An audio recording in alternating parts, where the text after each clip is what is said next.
Termites. It's night 15. This book won't take as long as the others, which is good, but a little sad. What are we drinking? Well, this is called Cali Red, and it's got a picture of Snoop Dogg. And I'm just that susceptible to those kind of things. When Lewis made me go on a wine tour once of City Winery in New York. Well, we were doing shows there too, and the guy who owns it is very nice, this guy, Dorfman. Not my friend Dorfman, a different Dorfman.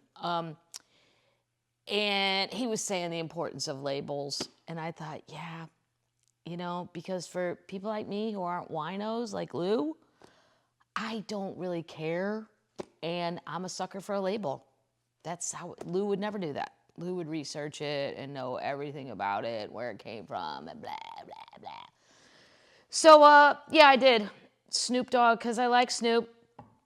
And my mom's favorite rap artist / singer, Lil Nas, kind of crossed the line with the devil tennis shoes. I think it's hilarious. And then people get so upset. I'm like, he's not really the devil. Kids like devil things. Ozzy Osbourne, you know, he was like the devil. It's just like a joke. People got so upset. I can see why Nike was mad, though, because they do look like Nike did that, and Nike did not. I'm not here to defend Nike because I don't even wear their stuff, but because I think I don't like their shoes. I just don't think they're comfortable. But I'm also getting old, and I find Brooks to be very comfortable. That's such an old person thing. But the Brooks I have are quite stylish. But Nike got mad. It's a company called Mischief, and they take things and then, you know, twist them into art. And I wouldn't wear them because I'm Catholic superstitious. I would think I wouldn't buy them either because I would think, but that's my own shit that I'm too superstitious to. But like, it would make me laugh if my brother did. I don't know why. I just think it's funny.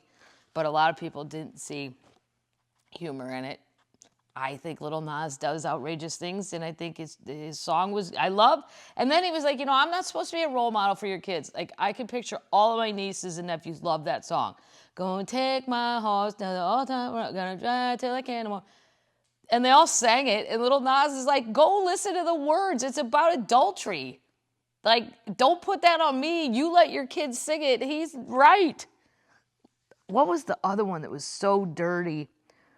Not Hips Don't Lie. A Justin Bieber one the kids were singing, and he sings it in Spanish, and I can't really remember. I'll think of it next time, but I looked up what it meant, and I was like, oh my God.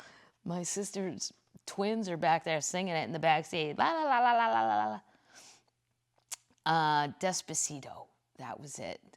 Yeah, I'm like, I don't know if you've ever Googled this, but it's a little dirty for a 9-year-old. Just saying.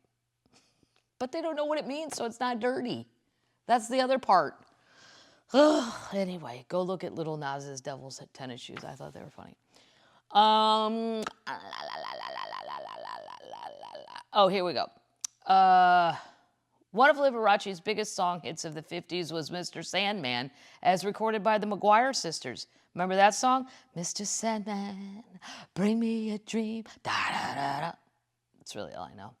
As they pleaded the Sandman to send them a dream, they specified, give him a lonely heart like Pagliacci, and lots of wavy hair like Liberace. Wow, I didn't know that. In Chicago, the National Pickers Packer Association bestowed on Liberace the title Pickle Man of the Year. Well, who knew? I'm going to Google if that still exists, the National Pickers Packers Association.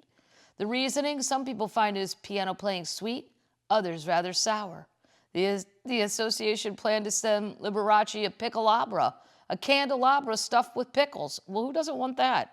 Who doesn't like pickles, right? In Duluth, a Methodist minister preached that behind Liberace's famous smile lurks an ancient evil which eats at the foundation of homes throughout the United States.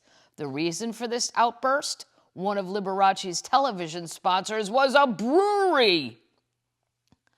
Wow, Methodists, simmer down now. I don't ever picture the Methodists as being extreme like that. I thought they were going to say because they thought he was gay. Beer? I mean, gay back then was, not really okay. But beer? This guy's mad about an ancient evil. Maybe, but I love it. Which eats at the foundation. No. At the International Livestock Show in in Chicago, Liberace was memorialized by a statue in lard. It depicted a dozen porkers sitting around a piano while another one, smiling broadly through a candelabra, played for them. Oh my God. The head of Steinway Piano Company said that Liberace's success had sparked a boom in piano sales. He noted with regret that Liberace only played the Baldwin. When Liberace returned to Milwaukee to appear before a sold-out audience, he reflected on his depression days when he wheeled his coaster wagon to the relief office to collect groceries for the family table. A county official made news by sending Liberace a letter informing him that relief is recoverable under Wisconsin law. Oh my God. Our records show that you and your family receive relief an amounting of $100.43. Your check can be made payable to the Milwaukee County Department of Public Welfare. What a bunch of dicks. More news was made for Liberace when Liberace forwarded his check. Really? It was the Depression and somebody goes down and gets some food and you're going to then send them a bill later? That is terrible. Liberace's fame even reached the Soviet Union. The Soviet satirical magazine Crocodile decided that Liberace was no genius. He was assailed as a gravedigger of art whose one great gift was a beautiful thick of mop hair. Oh my God, people are so mean. If you hate him, there's no reason to say all this. Just go, yeah, I think he's a hack. That's all you gotta say. A gravedigger of art? Holy shit show. I guess they didn't like all the money he was making or something. Crocodile related the turning point in his career of the pianist to whose name somehow translated as Liberace, rhyming with ice. Once when Liberace was about to begin a scheduled concert, the hall seemed empty. The self-loving youth became melancholy, but suddenly a great idea occurred to him. He began to chat with the audience. Vlad Zoo, that's him, set into the gloomy, empty expanse his sugary smiles and told tasty anecdotes. The casual listener might have been proud at that moment to be at the birthplace of a palpable genius. Then, the magazine unleashed the party line. What was the secret? America actually has talented and great masters of musical art, but the very law of American life, which permits bestial comics to train youthful sadists and murderers and dislodged better work of progressive writers and artists from the book markets, which long permitted gangster films to occupy all the streams of the screens of the country, helped to eminence the pretty youth with the luscious smile. Reaction, which rages in the USA, had entered into an alliance with vulgarity. Oh my God. Indeed, it is a strong poison by which the hearts and minds of millions can be dispatched. What? The kids didn't even go. It was the old ladies. Like, who gives a shit? I mean, wow.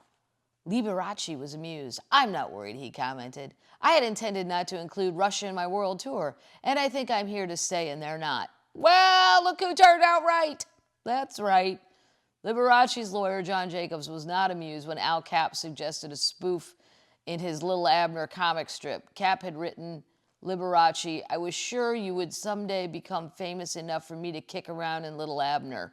Since you are now a household word, it is up to all the Yokums and all the Capps to kid the daylights out of you, your piano, your curly hair, and your adoring fans. I plan to do a Sunday page sequence about a pianist named Liberace with a V. Any resemblance to you will be deliberate. Oh my God. Absolutely not, thundered Jacobs. So Capp invented another character, Lover Boy Nick, who differed from Liberace only in being blonde. Capp maintained that the two did not match Lover Boy Nick because Loverboy Nick can play the piano quite well and doesn't giggle hysterically. He added, I don't think he's as funny as Liberace. A Tallahassee woman claimed Liberace as the father of her baby, so he impregnated her.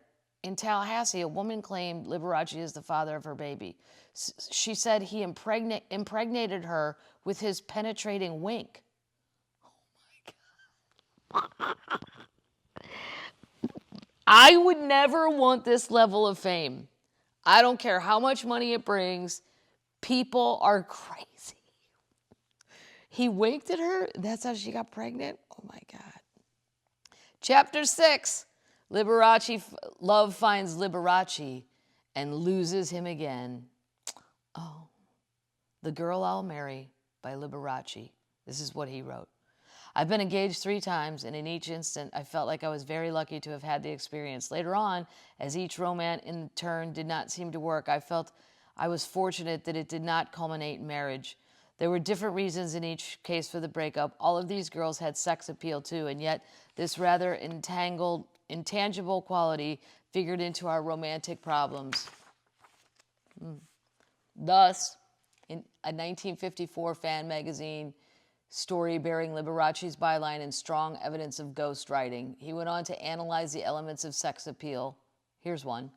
Ladies, are you ready? You want to be sexy? Here's how you do it.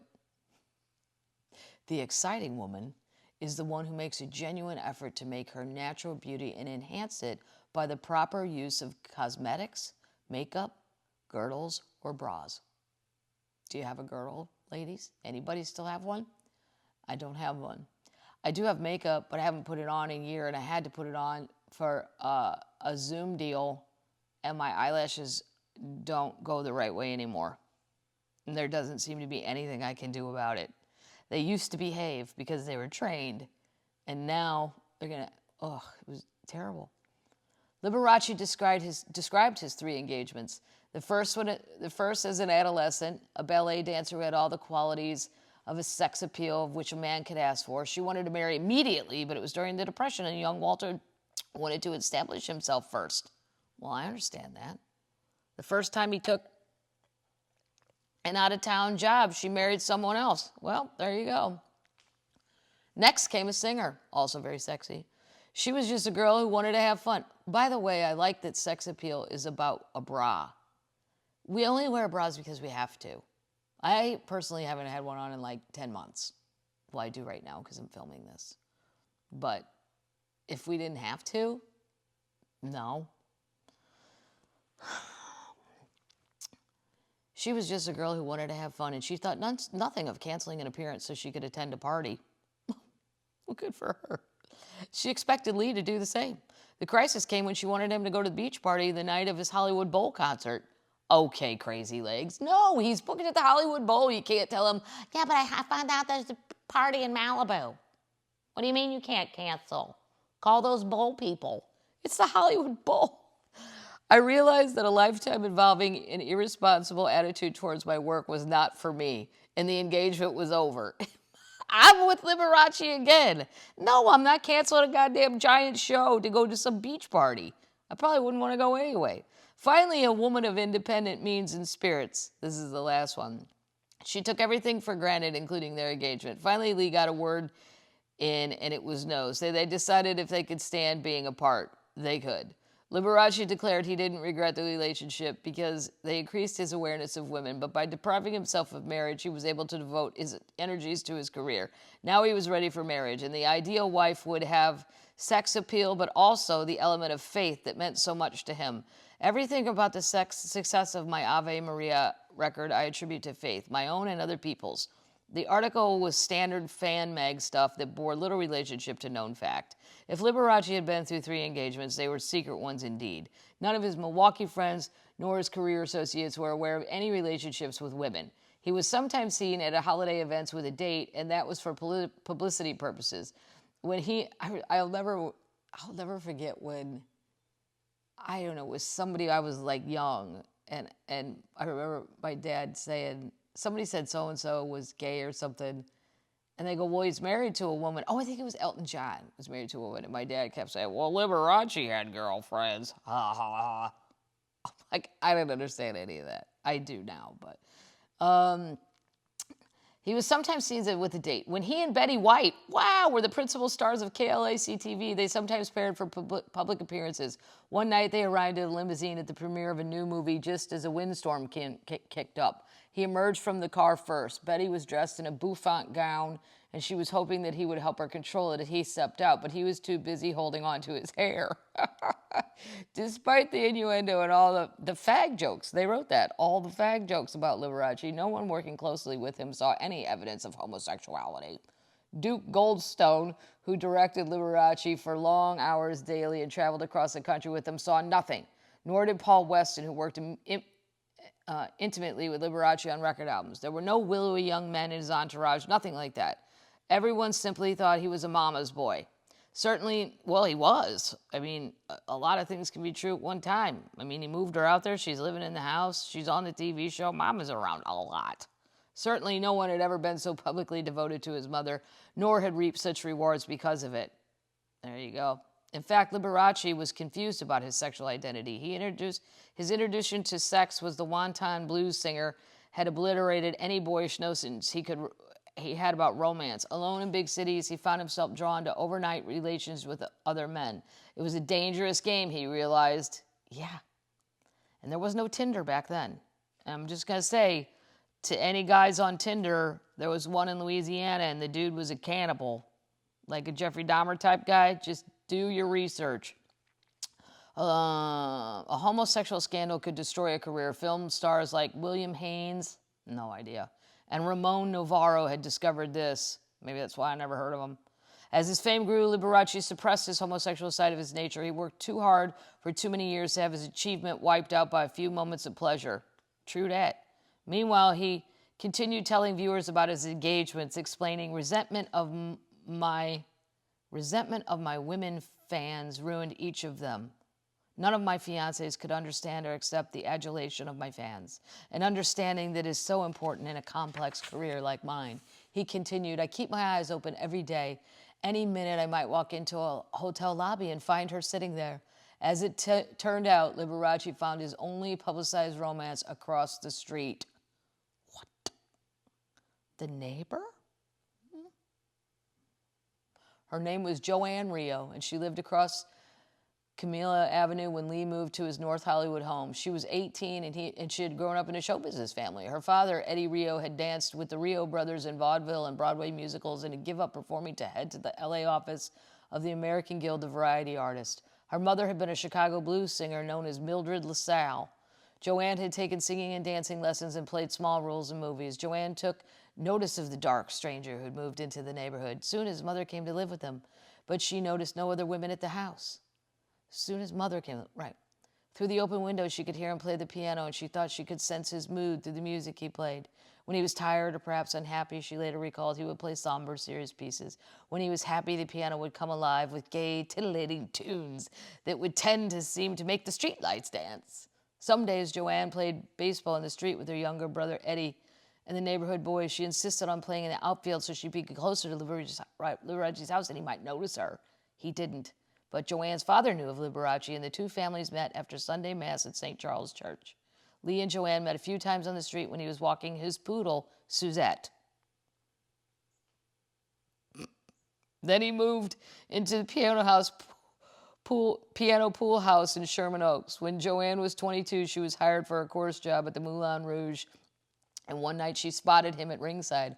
Along with the other chorus girls, she was performing bumps and grinds in a scanty negligee while ringing bells and accompaniment with the orchestra. She sent him a note, "You can ring my bell anytime."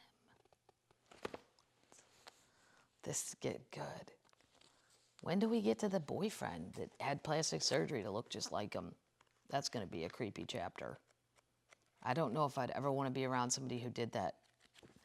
I don't even know if he told him. Like, here's what I'm going to go do. It's so weird. Okay, termites. Are you all settled in? Excited about the basketball championship? That'll be fun, right?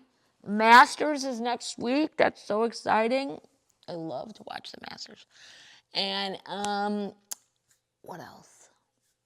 Oh, you know, the civil rights, there's some civil rights group that's asking the masters to, like, I don't know, not have it or move it. Clearly you don't know anything about the masters, you can't move it. To boycott that law, the voting law, which Delta and Coke have changed their minds on and said, okay, we're sorry, we shouldn't have gone along with that. But I don't think anybody at the masters cares about anything outside those gates. And I don't think they care unless someone in a green jacket says something. And even then, they might not give a shit. I think you're wasting your time and energy trying to get those old men to do any kind of change. It's been very slow. I have a giant joke in my act, which is now outdated because the man I was joking about is dead now. Hootie Johnson. He was in charge for a long time. Now there's a different white man with what I used to call Republican puppet hair. It's... And some of the old Democrats have it too, but it's like when they have a lot of hair as an old man, but it looks shellacked. I always think of Jeff Dunham's puppets. It looks like puppet hair. Like it's just wood, and then they glaze it with a nice glaze. Trent Lott. Think Trent Lott. He had what I like to call Republican puppet hair. And there's Democrats that have it too. It's just at one point there were a lot of Republicans that had it. All right, termites. That's enough of that, right? That's really all I got. Did you watch Aretha? Genius? It's Nat Geo. They have a series called Genius. They did Einstein. It was great. It was Jeffrey Rush. He was so good as Einstein. The Picasso one, I'm trying to watch it, but it's hard. Antonio Banderas does a wonderful job, but the whole time he has the haircut of Hitler. I don't get... I've seen pictures of Picasso. I didn't think he had a Hitler haircut. It's that glaring that it's super distracting. But the Aretha one, so good. So good. If you're bored, there's a little something for you. All right. Pull up your sheets. Tuck yourself in. Know you're a worthy termite. I hope you're healthy termites. That's it. Are you ready? Night-night termites.